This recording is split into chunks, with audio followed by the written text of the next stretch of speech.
So you're saying there's a chance after the Edmonton Oilers completely took it to the Panthers in Game 4. The series now shifts to Florida, Amarant Bank Arena. And with the cup in the building and all the pressure on those Panthers, you know they're going to be delivering their best punch tonight. But Connor McDavid and Percy Not Jackson said it best. Oh, click the wrong one. You're going to drag them back to Alberta. That's right, people. Looking for a Game 6 Friday night back here in Edmonton. Hello and welcome to Pre-Gaming with BORDZY, brought to you by Sherwood Ford the Giant. You know the drill by now.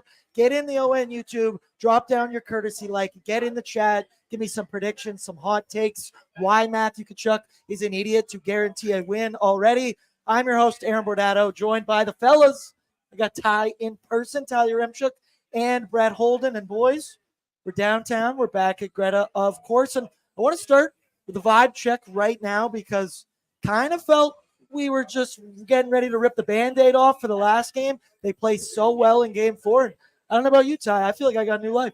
I think the Oilers feel like they got new life. Being around the team ahead of Game 4 and watching the practices and the media avails and all of that at Rogers Place, it kind of felt like they were a little down in the dumps. And if you would have told me, and I've said this line a handful of times now, if you would have told me the game was going to be 8-1, I probably wouldn't have watched because it felt more like Florida was the team with sort of blowout potential. But the fact that game played out the way it did, it really does give the Oilers some serious life and some doubt in the minds of the Panthers. Kind of felt like everything went right in Game 4, Brett, as you just mentioned, an 8-1 victory in the Stanley Cup Final. Kind of unheard of. It is unheard of, and it's difficult, I think, to go from game to game with momentum, and I don't think Edmonton's going to necessarily have momentum going into tonight, but it's a nice thing to know. It's a nice thing to know that you're able to finally beat Sergei Bobrovsky and dominate a team like this. It's the first time the Oilers have done this in the Stanley Cup Finals, so build off of it.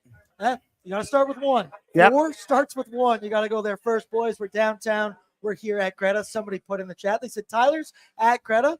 Ryan also said, why does Tyler look so serious? LOL. Why so serious? But, boys, it's going to be a good night. Doesn't feel like a Tuesday. I just said it to you, Brett, before that we've done a lot of these events on weekdays, and you wonder, you're like, what kind of crowd are we going to get? Of course, every single table already reserved. We got Captain Felton down here. We got Lance Kane. Pretty sure we got the whole crew coming tonight. We got Jay Downton. We got Bag Milk. We got a little Liam Horban. You know me. I'll be throwing out T-shirts all night long. We're going to be giving prepaid shots of Pink Whitney. I might even cover one lucky person's bill this evening. The whole crew, though, down here and ready to see the Oilers do something crazy because, Tyler, you came back down here for Saturday nights. I think crazy is the only way to describe what this bar was after that game. I apologize if you had to watch Oilersnation After Dark. While you got a good vibe check here in the building, it was absolute chaos going down here. I had a revolving door of guests, DJ Bean, Captain Felton, Waz, Bag Milk, you name it. We had a great, great evening. And Ty, you weren't even here for the game. You came all the way back down here to celebrate and drink it in with the Edmonton faithful. That was our 2006 moment. Yeah, I mean, it was awesome. As soon as they kind of won that game and you started to get the excitement back about this series, it's kind of like, okay, I need to go downtown and experience the vibes. And crazy is probably an understatement for Greta, man. I mean, we're talking max capacity, 330 people in this bar. I was talking to one of the managers before. He's like, dude, we were at capacity, like could not jam one more body into this building. So I loved seeing it. All the Oilers jerseys on the dance floor, all the Oilers jerseys out playing games. It was quite the experience. It was quite the experience. Like I said, that was I wanted to treat Game 4 like my own Super Bowl because I wasn't sure, hey, I'll take one win in this moment. And being hockey night in Canada, Saturday nights down in Edmonton, DJ Bean had his jaw on the floor the entire time here in Greta afterwards. He kept asking me, he's like, is it normally like this? And I'm like, well, a win in the Stanley Cup Final is definitely up a little bit, but a Saturday night, that's what you get here in Edmonton. But tonight, like I said, it kind of feels like I've got new life, the boys have new life, and I said it felt like you were getting ready for a funeral. But an 8-1 final score in that game where you finally were able to beat one Sergei Bobrovsky. He was pulled after the 5th goal by Darnell Nurse. That's when you know it's the Edmonton Oilers night, when Darnell Nurse is getting drop passes from Connor and ping, going bar down on those. But it was a complete team effort. Your big dogs finally showed up. You got depth scoring. The PK did their job. Stuart Skinner was solid, but The big dog showed up. Connor McDavid, 4 points in that game. I believe Dry had 2 apples. Zach Hyman had 2 apples. That was the big dog performance we were looking for, Tyler. Yeah, a big dog showed up there. I think Connor McDavid kind of had a vintage performance in that one. So that's good. They needed that from 97. I think we're going to see more of that. He's only heating up. But to turn it into tonight, I think there's more for Leon Draisaitl to give. I think there's more for Zach Hyman to give. And I think those are 2 guys that, man, if they could come through and kind of have their own vintage performances tonight, it would go a long, long, long ways in this team extending the series and sending us back to Alberta for Game 6. One thing that was just a beautiful sight to see in that last game is you expect, you want your big dog to do well, but Nobby changed up the lines, but Nobby kept Brown, Mark featuring Rico together, and my, oh my, were they, dare I say, the best line out there throughout that game. They're definitely in the conversation. Brown Mark scores a beauty of a goal shorthanded. A couple minutes later, Rico gets on the board with just a bottom 6 type play. Put your stick on the ice, go hard to the net. Matthias Janmark, which you pointed out, didn't give up on the play, said, hey, I'm going to center this one to center ice. But Brett, that trio was rolling in Game 4. It's exactly what you need. You mentioned that Connor's really been the one that's been able to get anything in this series. So being able to have that third line in Janmark and in Brown, and you insert a veteran smart guy. I've said it throughout the playoffs. Henrique is just a very smart player, and putting him next to those 2 spark plug type guys is perfect. And you saw the fruits of said labor having those guys out there. And it's funny because you mentioned the Janmark goal. I rewatched it. I didn't realize how far that was going. That was going in the corner.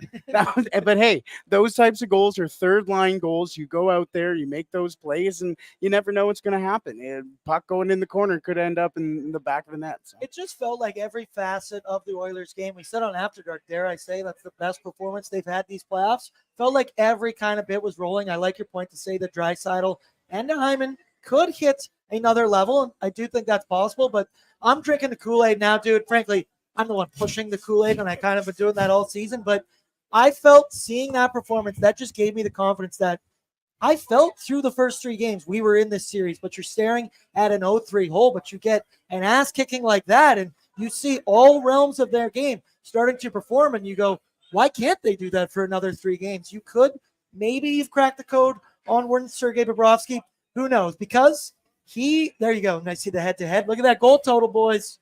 Dead even, 12-12, and ignore those power play percentages for both teams, but those PKs sure do look dope. But the man of the hour, the man of the story, I think, in Game 4 on the Florida side, it was Sergei Bobrovsky, and finally getting yanked, finally looking human in this series. He had stopped 79 of the 81 shots he had faced through the first hour 66 of this series, through 8 periods. He looked unstoppable. He looked unbeatable, standing on his head. You couldn't beat him low. I think the Oilers were overthinking going high at points. And then all of a sudden, kind of comes back to reality. The Oilers scored 7 goals on 21 shots. We're going to completely ignore that just fell back behind us. And maybe Kennedy can get us some tape. But the Oilers scored 7 goals on 21 shots since Bobrovsky had been that golden. He had a 9.75 for the first 166 minutes of the series. He had a 6.67 in the most recent minutes of play. I mentioned he'll have 5 goals on 11 shots in Game 4, and I think he was due to fall back to earth. But the point I want to make is I'm not expecting him to have a save percentage that starts with a 6 ever again in this series. There was a lot of talk that people were saying that Florida didn't want to win this game, which I love that you pointed out. The owner flew out their families all the way to Edmonton, so I do think that they wanted that. But in the first 3 games, Bobrovsky was plus 5.34 on goals above expected. That matched his entire total up until that point in the playoffs. So those first 3 games, while very good, I don't think is the norm for Sergei Bobrovsky. And I guess I'll start with you, Brett. Do you think the Oilers may have slightly cracked the code here with Bob? I don't think they've slightly cracked the code, or cracked the code would be the right way to put it. But Game 1 didn't score a goal. Game 2 scored 1 goal. Game 3 scored 3 goals? In that, I try to put that one away. That was a desolate show afterwards. That was not great. And then Game 4, you go and score 8 goals. So they aren't cracking the code. They haven't cracked the code, but they're starting something here. I've been saying it since the start of the series. Once you get one on him, it's kind of like let the floodgates open. I think the floodgates opened a little too much in game 4, which I'm kind of concerned about how you can kind of rebound from that and not necessarily duplicate that effort, but kind of have a similar type of effort. So I don't think they cracked the code yet, but it's a nice little start. It looks like you saw some things, Ty. We had talked about ways to beat this guy, and I made the point the Oilers have figured out every goaltender so far in these NHL playoffs. Kind of a matter of time, and you saw it. They used a lot more off-the-rush chances, some speed, some traffic, and the floodgates did open a little bit. Hopefully it can keep going, but do you expect, like what I just said, Bobrovsky, I think, is going to be dialed back in just fine tonight? Yeah, I think he probably will be. Looking back at that game, like a handful of goals where it was clear their adjustments were the things that made the difference. A handful of goals where pure effort ended up being the difference. And when you look at them, like Henrique's goal just simply goes to the net, stick on the ice. Knew he had to get it upstairs, but that's an effort goal going to a tough area and a good play by Janmark. But outside of that, it was McDavid off the rush, Nurse off the rush. The Connor Brown, Janmark shorthanded goal was kind of off the rush as well, but it felt like the Oilers did a great job of attacking the Panthers off the rush. Then when it came time to solve and Bob, it was elevate pucks, and that's ultimately what ended up working on a lot of those goals. Yep. You gotta Even try. the McLeod goal was on Stolarz, but like again, it shows the mindset. Came in, wired one, shot it high, it went in. Yep. I like the more traffic in front of the net. I want to continue with that. Just seeing Rico make those simple plays, and that's a Ryan McLeod where you go, hey man, Rico scored a number of his goals these playoffs from right there. Let's try and do that. One thing I wanted to point out, the 8-1 victory and the 8-1 score, I think completely overshadowed how well Stuart Skinner played in game 4. He stopped 32 of 33. He made massive saves, especially in that first period. And we've all heard the argument that Stuart Skinner doesn't make the big save when you need him to make the big save. I raise you that 2-on-1 where he made the clutch arm save. No one bigger than that one. I believe it was on Carter for Heggie. I like seeing that play right there. And that's one thing with Stuart Skinner that throughout these playoffs, right, he came in with the most pressure on him out of any Edmonton Oiler. And right now, he's gone through the turmoil last season, this season. And right now, you mentioned his stats since the Vancouver series, and he came back against the wall. He did not look like a dude that was one loss away from ending his season. Brett, he looked fantastic. And that's the Stuart Skinner that could inevitably, possibly win you 3 more games. Yeah, and you mentioned how he's played since the Vancouver series, and I don't think you can put any of those 3 losses in the Stanley Cup final on him. I think he's played exactly how you need him to play. It's just been the offense and the guys in front of him haven't been able to give what he needs in front of him in order to win hockey games. And it was funny because they scored the 4th goal, and I sat there watching it going, one more. They just need one more and I'll feel fine, because of we've seen the past. You get a little too comfortable. You stop playing a little bit in front of Stu, and some of those pucks end up going in front of or inside of the net. So I think Stu's played well. He's done exactly what you need him to do. Like you said, as long as it has a 9 in front of it, that's fine. Just do your job, play in front of him, and you'll get wins. In this series so far, he is back to above a 900. But Ty, tonight, you know it. Florida's going to give their best punch tonight. They're on home ice. Yep. This is their chance to grab this win, and you're going to have that home crowd. You know the start is going to be massive. Big key to victory. Some might even say earlier today on Oilers Nation every day. How big do you think Stu's going to have to be this evening? Because I think it's going to be wave after wave, especially to start tonight's hockey game. And the start's going to be massive. Can't go down 1-0, 2-0. No, Florida has a chance to zap back momentum really quick in this hockey game. And if you're Edmonton, you obviously don't want to let that happen. But yeah, I think if you're Florida, you're in a similar spot in kind of like a weird walk around way to the Oilers last game, where obviously game 4 was the Oilers' last chance to keep their season alive. This obviously isn't the last chance for the Panthers to keep their season alive, but it's the last chance for them to keep on to momentum in this series. Because if you lose this hockey game, you're going back to Edmonton. The crowd's on their side. The Oilers, all of a sudden, boy, you think they believe right now? Wait until this thing turns back to downtown Edmonton. They're back on home ice. So if you're Florida, there's got to be a certain amount of desperation from them tonight. But one thing we saw with them last game is when they started to get desperate, they started to overcommit. They started to take a lot of penalties, make a ton of bad pinches. Think about the Ekblad pinch on Fogle that resulted in the McDavid goal going back the other way. Florida has shown that when they need to turn up the desperation, they turn up or turn down the discipline meter a little bit. So if you're Edmonton, again, start strong tonight and see if you can get Florida to do exactly that. And maybe that power play will wake up just in time. Only one goal so far this series you mentioned. So it's going to be in Florida 2 nights. Obviously not getting that home crowd advantage that was oh so sweet on Saturday night. That crowd was absolutely unbelievable. The sing-alongs of Shania Twain going on while the game is still going on was absolutely incredible. But tonight, Florida, home ice, they're going to get last change. They're going to have that home crowd behind them.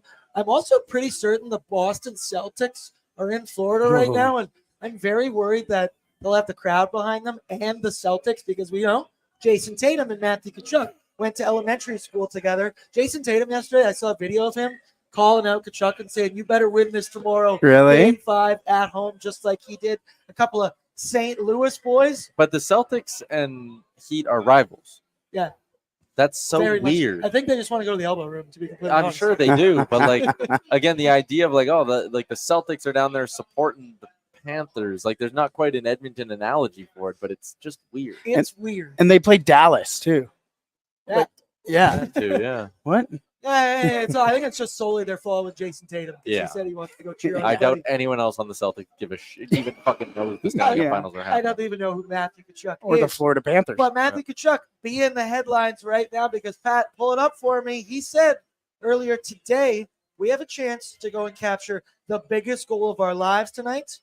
We're going to go do that. I don't know about you. That kind of sounds like a guarantee to me. A bold move, I'd say, from a guy who has been a little quiet in this series, to put it nicely. But you have to think with no win tonight, the doubt would absolutely creep in. He would be getting roasted by the media and online. But I think fully that Tkachuk hasn't had his greatest series, hasn't been as physical as you thought, and has not as much offensive prowess as we've come to expect from the guy. I believe he had 88 points in 80 games in the regular season so far. But I do think with a guarantee like that on home ice, Tyler, Matthew Tkachuk, the turtle, I think is going to be shot out of a cannon, playing extra greasy, extra physical after the whistles. If you're going to guarantee something like that, you better go out there and back it up. I think we're going to get Matthew Tkachuk's best punch. Yeah, I mean, we've been kind of sitting here from an Oilers perspective being like, probably due for a big Leon game, probably due for a big Zach Hyman game or a Bouchard game. And I think Panthers fans will kind of sit there and say, we're due for a big Matthew Tkachuk game. He's their best player during the regular season. He's been far from that so far in these playoffs, and I would imagine he's got a little bit of jump in his step. But as we saw in the BOA 2 years ago, and as we've seen through 4 games in this series, sometimes when Tkachuk is a little bit too interested and over exuding and putting in too much effort and trying to be a pest, it takes away from the parts of his game that are actually good. So if I'm the Oilers, I'm maybe not all that scared about what Matt Tkachuk could get up to tonight. What else is he supposed to say, though? That too. Like, I kind of feel like this is getting a little bit overblown. Yeah. Like, is it a guarantee? He also Sure. didn't use the word guarantee. He didn't, and like that's why people are comparing it. And on ONR, they were comparing it to the Messier thing, and it's like it's really not quite that. Like, I'm sure if he could take back the last sentence of it, maybe he would. But like, yeah, he wants to go out and win the Stanley Cup tonight. No shit. Yeah, he's not going to sit there and go, "Oh, we might, we Yeah. could, possibly." sick. Yeah. That'd be cool, dude. Fucking partying down here. Yeah, it is what it is. It's it's funny that he said that because in game 6, did Florida go 6 or 7 with New York? 6? In game 6, they had there's a New York Rangers fan with the cut out of the Messier. We guarantee we'll win, and well, guess what? New York didn't win. Yeah, maybe it'll flip on Florida here tonight. Going the little guarantee curse. I know it wasn't guaranteed, but yeah, why not? I think, I mean, you're going to get a good punch. I think that's more for people online to run with and absolutely drag Matt Tkachuk through the mud, which Edmontonians, I fully expect you to do that tonight if it doesn't go with the Florida Panthers. And we know the guys in the room don't like Matt Tkachuk either, so it's a little bit of bulletin board material for the Oilers to throw that up and be like, look at what this doofus thinks. Like, oh, they're going to be saying it on the ice. Yeah. I can't remember if it was game 3 or game 4 where Tkachuk and McDavid were going at it, and there was, cut in, zoomed in after the whistle. You could see the genuine hatred on Connor McDavid's face of how much they dislike Matthew Tkachuk. You see it on Draisaitl. Evander Kane doesn't like him. Nurse doesn't like him. Flipping it back to the Oilers, though, because one thing going into game 4 dude, Nabi's got balls of steel, and Nabi has the pulse of this team so dialed in. The lineup changes came late during pre-gaming on the last game, and It popped up, Brett. You and I looked and went, I love every bit of this. The move to put Warren Fogle on the top line. Sure, Warren Fogle, good player. I was more about giving Leon Draisaitl on the second line some legitimate skill to play with in Ryan Nugent-Hopkins and Dylan Holloway. And you saw on the first Dylan Holloway goal, you gave Draisaitl some skill. Holy shit, that was a nice goal from one Dylan Holloway. But Dry, he's had to play with Perry, McLeod. He's had Warren Fogle. He's had Kaner. He's had Holloway. It's been kind of all over the place. And if we ask Leon Draisaitl to do more and step up your game in a series like this, you're going to need to give him more skill. And I loved what I saw from it. I do think that Connor and Hyman can kind of carry their line enough. And a Warren Fogle, Honey Badger, he's all about the effort, retrieving pucks, giving them to skilled players. But Leon, you saw it with Dylan Holloway, Tyler. You mentioned it today. He should be stapled next to Leon's wing for the next 8 seasons. Yeah, I love that duo together. I had a chance to chat with Holloway down at Media Day, but ahead of game 1 about what it is about playing with Draisaitl that allows him to be so comfortable. And his response was kind of funny. He was like, I don't even think. He was like, I just skate. I just skate and wait for him to find me. He was like, that's all I'm trying to do when it comes to playing with Leon. So I like that kind of mindset from Holloway. And honestly, when you look at the goals he scores when he's on the ice with Leon, it's very much that. It's skate straight, finish your chances. Yeah. Skate, finish your chances. Play physical, skate, finish your chances. And I love that kind of mindset. I think it's what kind of makes him a perfect player to play next to Big 29.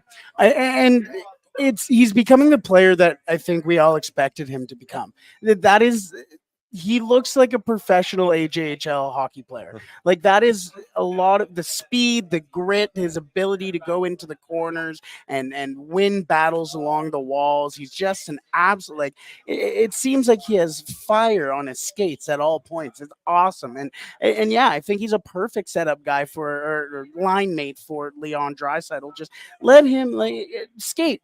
It's very fitting for Dylan Holloway for him to sit there and go, I don't think I just skate. That's perfect. You do you, buddy. We love you. You're the puppy dog that we all want. Go do it, buddy. That's golden retriever energy. 100%. And in this series and even the last series as well, you've really noticed just how important that type of game can be for the Edmonton Oilers and potentially winning a cup in the playoffs too. So yeah, I've loved everything Dylan Holloway has done so far in these playoffs. I like how you mentioned it's like he's got fire on his skates. I would always say about Nel Yakupov. Yeah, it's like he's getting chased by a swarm of bees. And Dylan Holloway, through the last couple of years, has had moments of that, but it looks like it's finally clicked in his brain of where to be, position himself on the ice for a position to get a puck, get a loose puck, send it over to a Leon Draisaitl, and let it ride, baby. Him and Broberg, both. The future is bright. In Edmonton, one lineup note. Chris Knobloch did say earlier in the week, I think it was 2 days ago, he was asked of Evander Kane's chances of playing again this series, and he just said simply,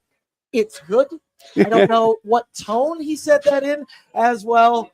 Now, is that just coach speak? Do we think we actually will? Because the last time I saw Evander Kane, the man can't physically move very well, and in the Stanley Cup Finals, especially against this team, I need Kaner playing his game, which I just simply don't think he can do, dealing with whether it's the sports hernia, whether it's something undisclosed. Shot out of a cannon, do we see Kaner again this year?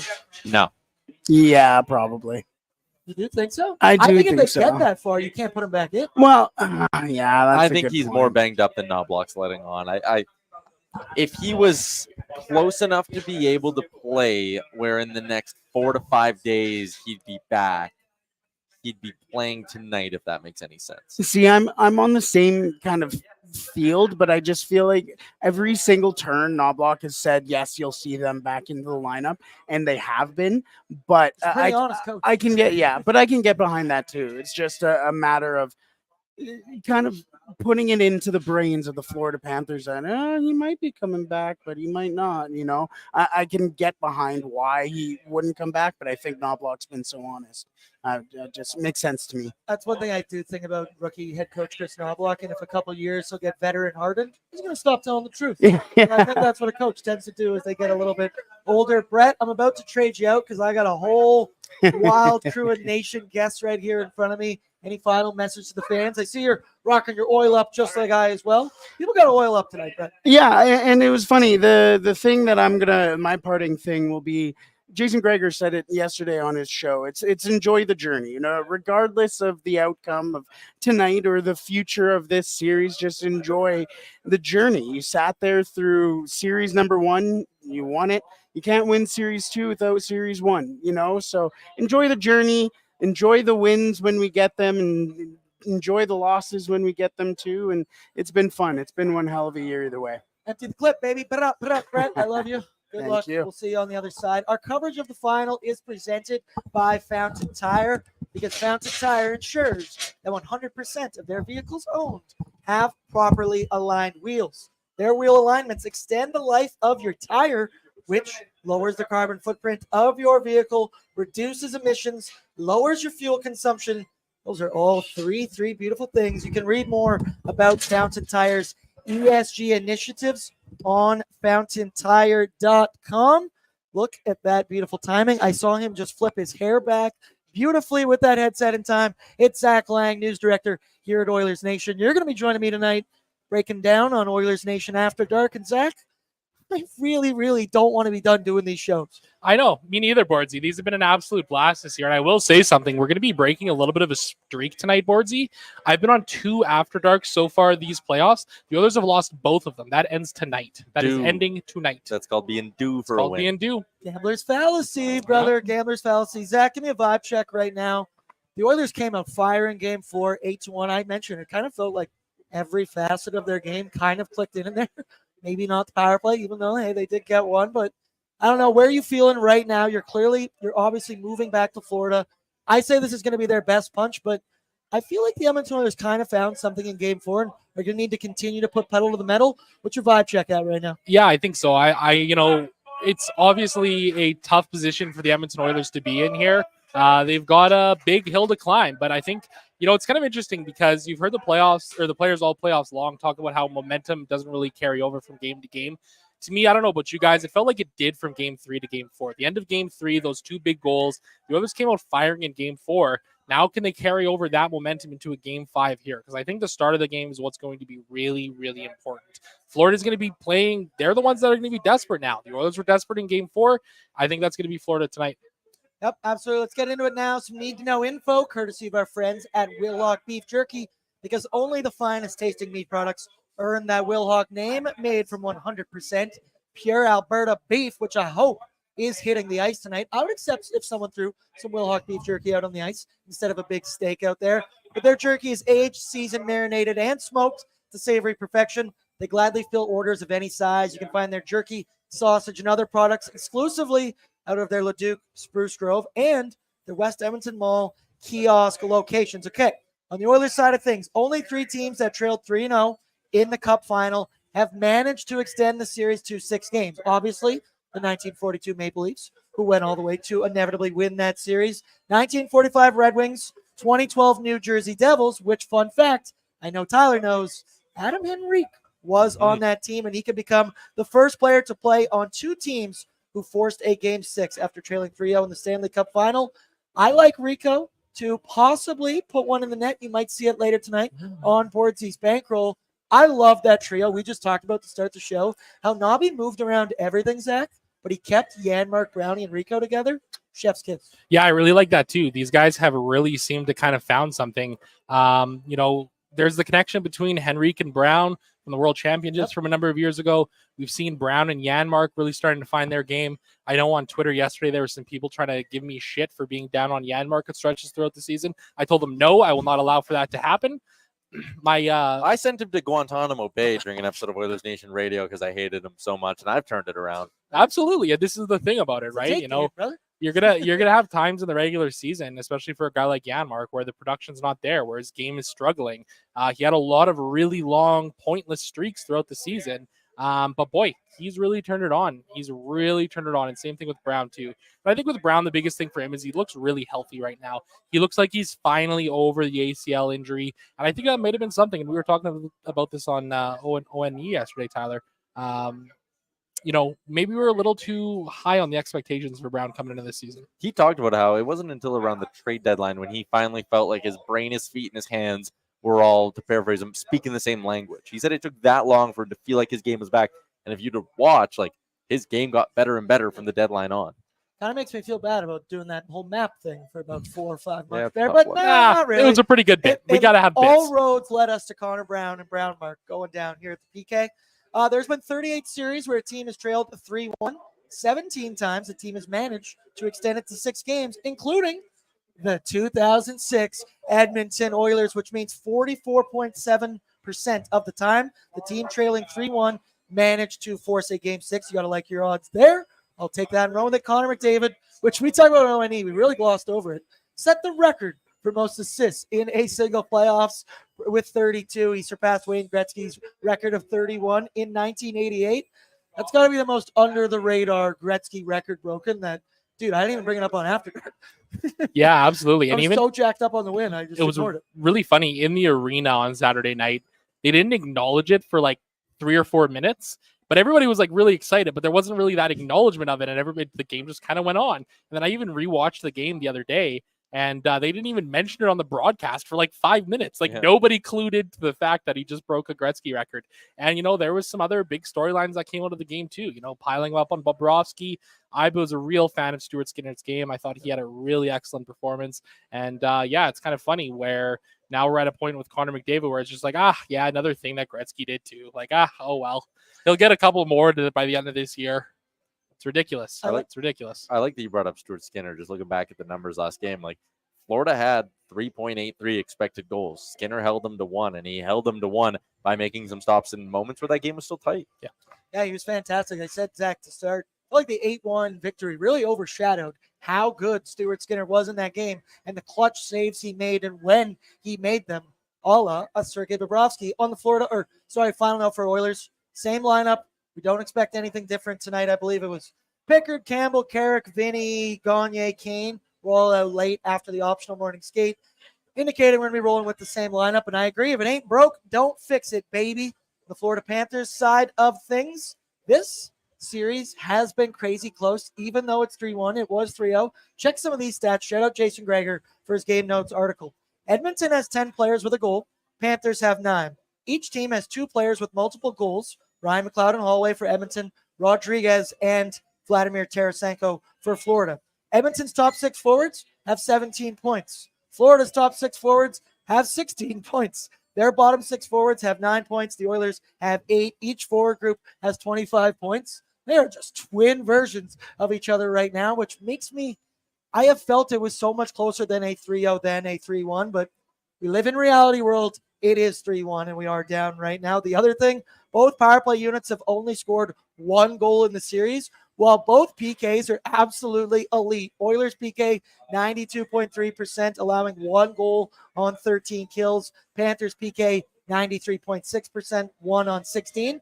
But the Oilers scored a shorty. So we break even right there. Florida, they've been dominating the faceoff dot, or not dominating, I'll say. They're 53.2%. Oilers 46.8%. That is one area where I think it's been strange to see Leon Draisaitl not winning draws like he has all season. Do you think that's an injury thing?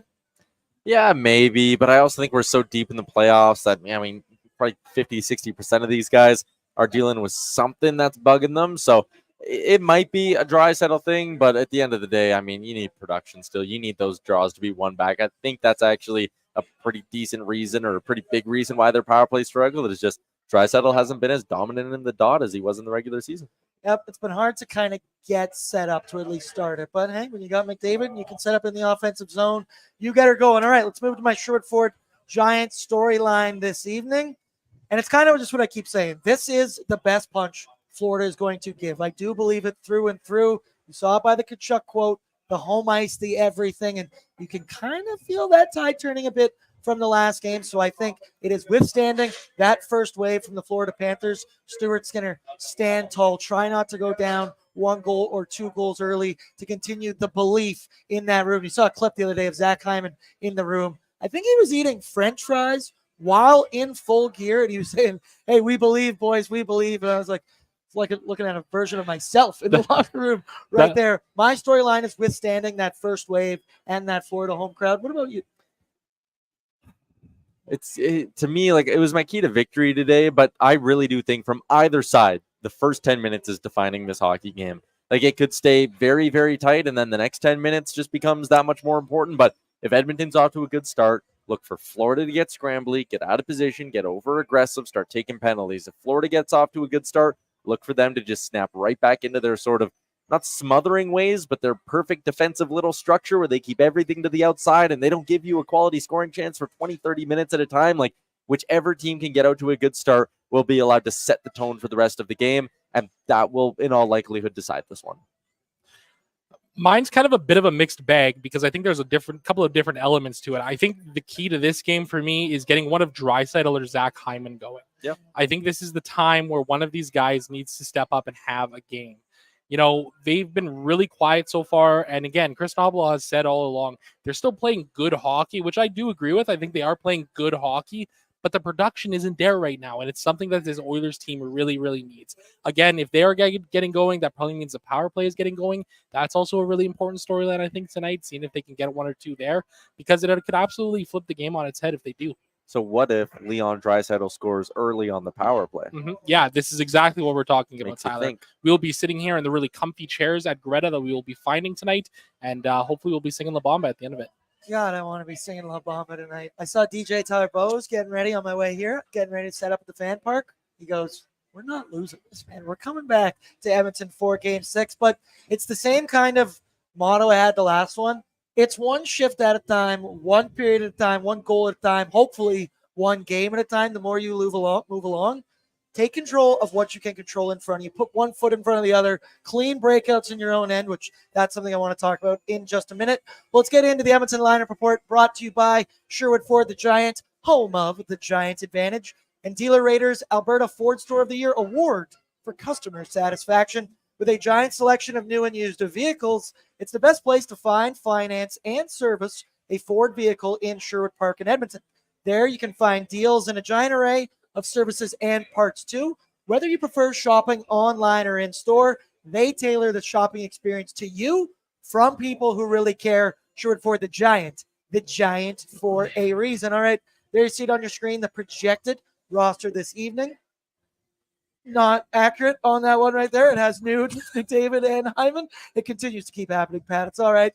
It's going to be Warren Fogle, Connor McDavid, Zach Hyman. Your second line is going to be Ryan Nugent-Hopkins with Leon Draisaitl and one Dylan Holloway. Your third line is Janmark, Rico, Connor Brown. Your fourth line is Ryan McLeod wing, Derek Ryan center, and I do believe one Corey Perry. Now, keep it locked on Twitter in case we see any late changes. It should start to be hitting the ice right now. Looking on the Sportsnet screen. I got one here for you, Bordsy. Well, that you tweeted 5 seconds ago? Noah Vander Kane for the Edmonton Oilers tonight. He's listed as a scratch, according to the roster report.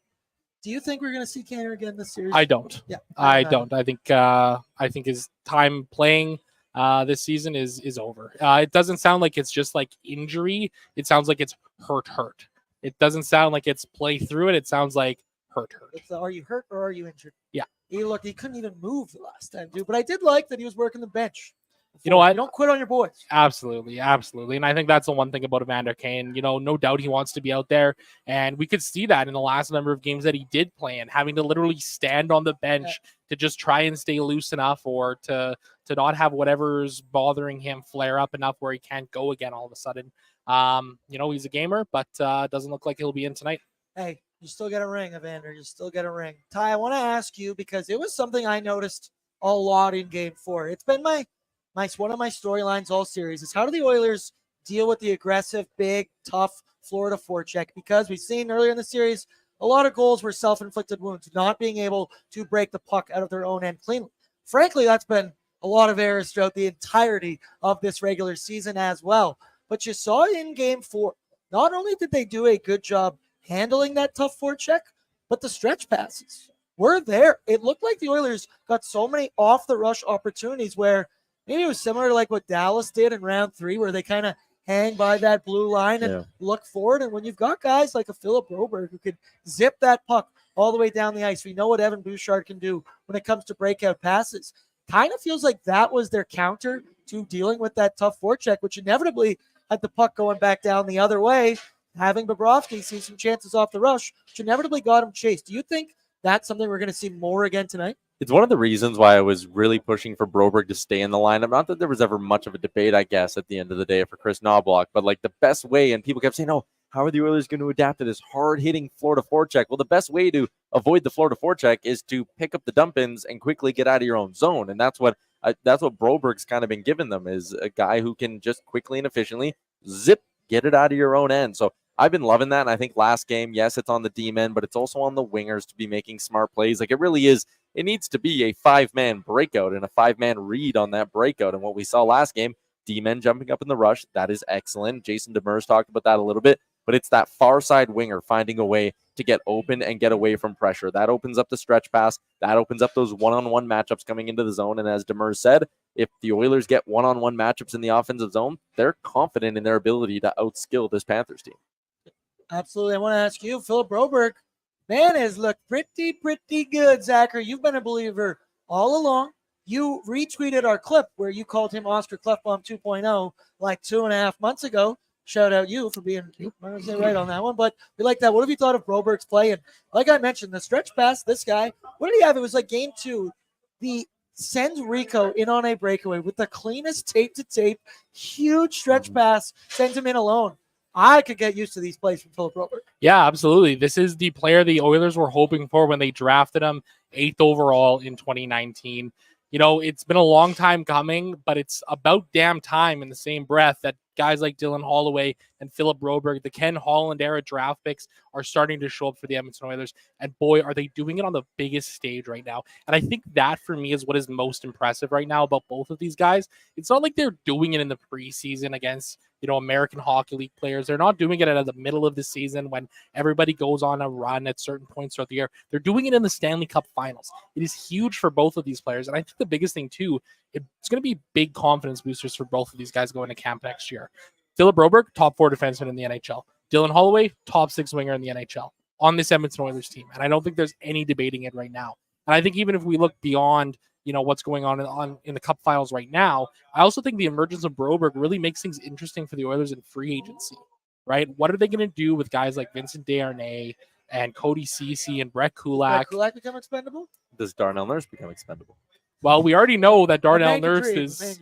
We already know that there's interest from the Oilers in trying to move on from Darnell Nurse, you know, this summer. So it's going to be really, really interesting to see what happens. All right. I do think that maybe before Broberg's emergence, like we talked about the interest, Frank's reported it for a while. It would have been like hey, we're okay with moving him if the deal's right. And now I feel like I would be so confident in an Ekholm, Broberg, Kulak left side that it's like, maybe your standards change for what it would take for you to move on from Nurse in that contract. Yeah, the 9.25. You can do a lot of damage with that final one. Shot out of a cannon back against the wall time tonight.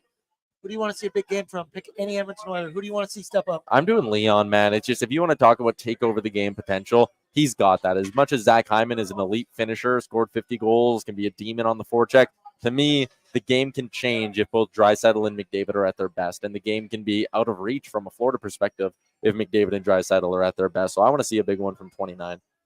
29 was going to be my first choice. My second choice is going to be Stu. Yep. Need a big game from Stuart Skinner tonight. People, you got to remember, this kid's only 25 years old. He's still young. This is his second season as a full-time goaltender in the NHL. I thought he's been really good for the Oilers. I thought he's been really good in the playoffs too.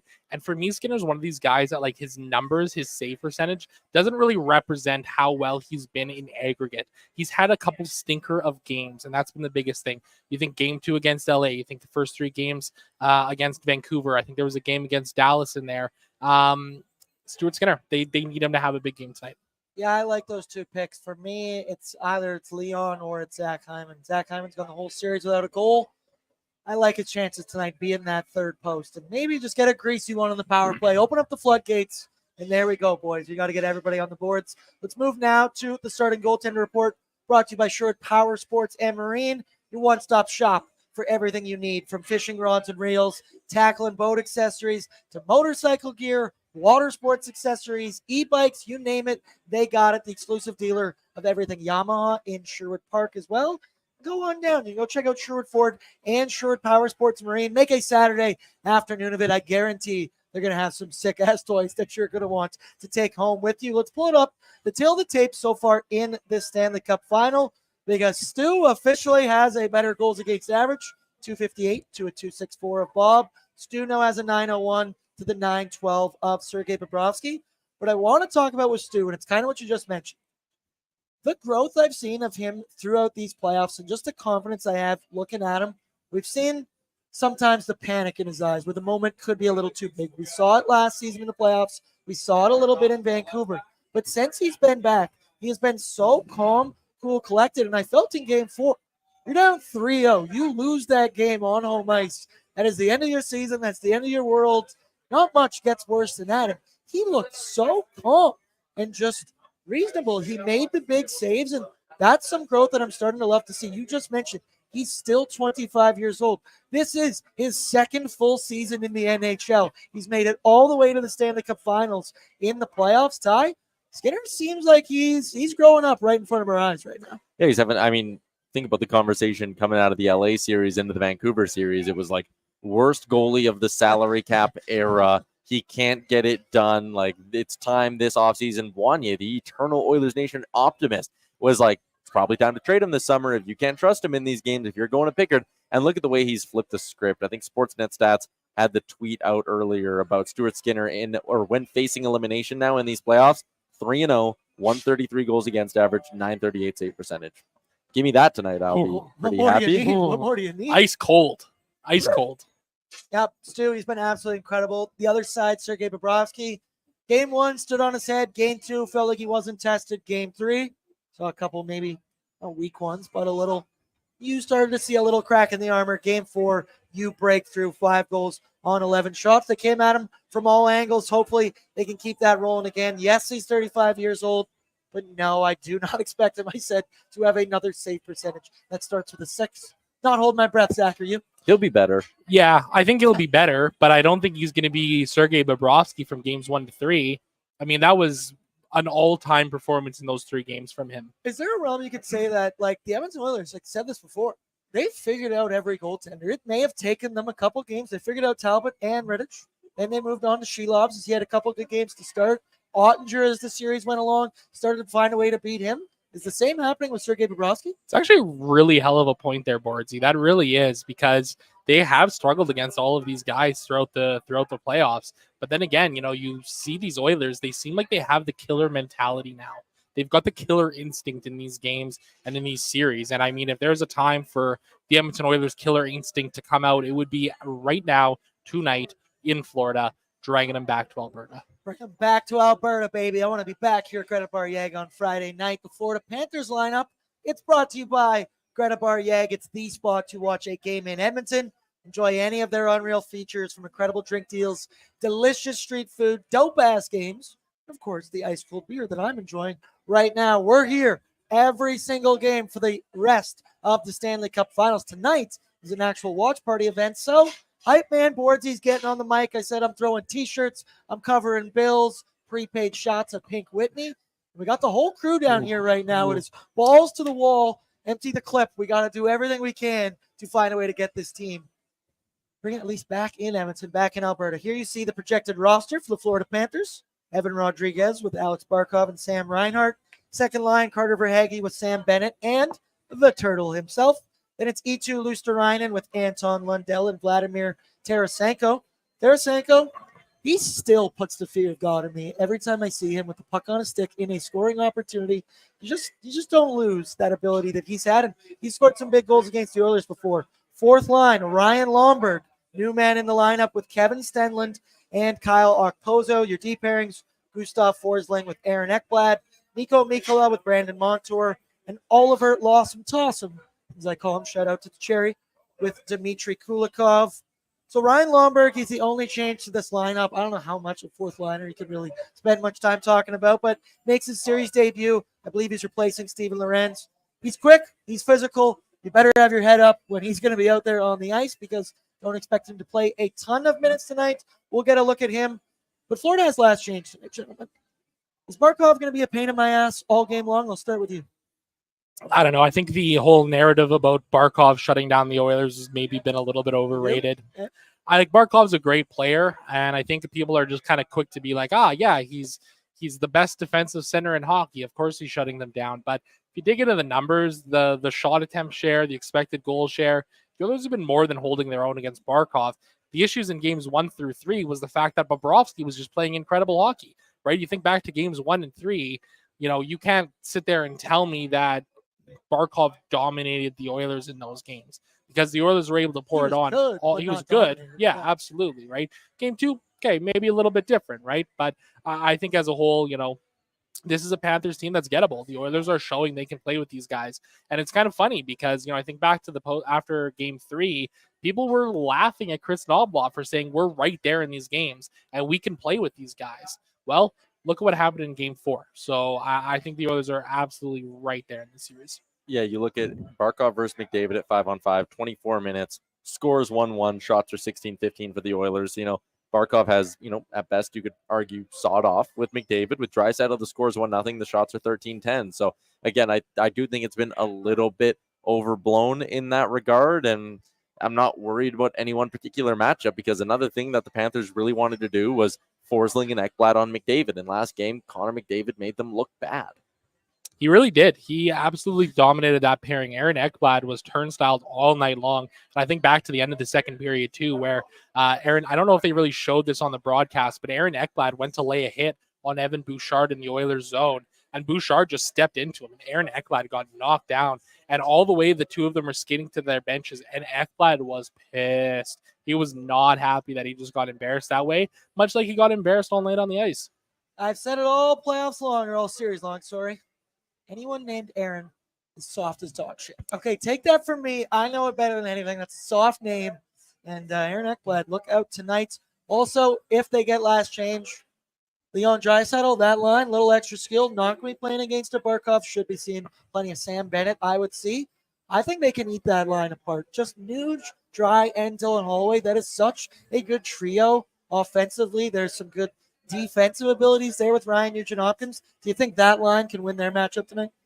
Yeah, I think any line led by Leon Draisaitl or Connor McDavid can win any matchup they're involved in. Like, I'm not worried about anything like that. I think even at home, that game 4 was on home ice. Florida got their way with the Forsling Ekblad matchup. Edmonton didn't cave in or try to get creative moving McDavid around, and it worked. So this is, I'm getting the feeling I did against Vancouver and Dallas, where if the Oilers bring their best tonight, they're going to win this hockey game. Absolutely. Let's do it now. Let's move to Betway. It's Bordzy's Bankroll. With Betway, you can win a free bet up to $200 if your first bet loses. All you got to do, place a bet. No minimum amount is required. And if that first bet loses, you will get a refund up to $200. You can use that money to bet on your favorite sports. Create a new account. Scan the QR code on your screen right now to join the action and redeem your bonus. This offer is only available outside of Ontario. Gentlemen, you guys are gambling, boys. Mm-hmm. Yep. I'm going to give you 3 of my picks that I like tonight. We'll take a peek. Oh, nice. They're already up on the screen right now. First choice tonight, if you're in the YouTube, get in the poll Pat's about to make and decide where I spend my money. First option, Oil money line and 97 1+ points. Currently plus 130. Normally I chase that one with Connor 2 points. Plus 130 is good value with just 1 point. I think this is Leon's game. This is his breakout. Putting my money where my mouth is. Leon, 2+ points, currently at plus 160. And I just got a feeling. I feel it in my plums, gentlemen.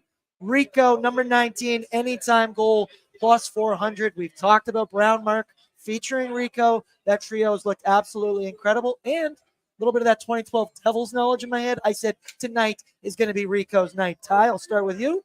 Which one of those 3 bets do you like? I think I kind of like the first one. I think this is going to be a really tight checking kind of game, and I'm a fan of keeping it simple. So plus 130, you sprinkle in the McDavid point, which, I mean, come on, if the Oilers are going to win tonight, Connor's probably going to have to be involved in something. So juice up that payout by a couple of cents and give me 97, and the Oilers win. I like the Rico goal. It's a long shot. I love my long shots. I kind of like that one, honestly. You know what? He had a really, really great game 4. Obviously, that line was buzzing on the penalty kill. They were buzzing at 5-on-5. His goal, I thought that was a beauty early on in that one. So I don't mind that one right there for a little sprinkle. I want a greasy one tonight. Patrick Puff behind the scenes. Which of those 3 bets do you like the most, my friend? Yeah, I think I might want to keep it simple tonight as well. Like Ty, money line 97 1+ point. I agree. I think Draisaitl's going to have a night tonight, and I love Henry getting a goal. Don't get me wrong. But I think this game has potential to kind of go either which way. It could be tight checking, it could be high scoring. So I like the simplicity of Edmonton money line. And as Ty said, if the Oilers are winning tonight, knock on wood, 97's getting one. It looks like the chat's in agreement that it's going to be a Connor, a dry game because it's 45 and 40% for the two of them. So the winner, we're going Oil money line, 97, 1+ points. Gentlemen, you ready to go to war tonight? Always ready, You Bordsy. ready for a little Always prepaid Whitney? ready. Hopefully a couple T-shirt tosses, maybe burn a couple bills. I'm excited to get this one going. I love you all. Thank you for getting in the chat tonight. Throw down your courtesy like I mentioned earlier. Oilersnation After Dark. It's me and Zach Lang. We got the whole crew here. So if we do get an Edmonton Oilers W, I think some people are going to be wanting to spit off some takes tonight. Maybe we'll get Ty. Maybe we'll get a Waz, a Jay, a Bag Milk. We got pretty much everybody here right now. Feeling pretty good about that one. Big shouts out to you guys for joining me and Brett Holden, Patrick Puff behind the scenes, and finally, a shout out to our sponsors, Sherwood Ford the Giant, Sherwood Power Sports and Marine, Greta Bar Yeg, Betway, 18+, please play responsibly, Fountain Tire, and I want to give them their love, Boston Pizza, team up for the win. I say this all playoffs long. Greta's great. It's all fun and games here. But if you're maybe not the partying, you don't want to go crazy on a Tuesday night, Boston Pizza, it's the place to be. It's Pasta Tuesday, I do believe tonight. Pasta, Oilers W, nothing goes better together than Pasta. those two things. I love pasta. Maybe You couldn't tell. Maybe we'll go. Damn. Maybe we'll go hit up BP's afterwards, Zach. A little victory fettuccine. You know what I mean? All right, people, I love you all. Hopefully the next time you see my face, it has the biggest shit-eating grin you've ever seen on it. I sure hope so. Catch you right here after the game. Good luck, everybody.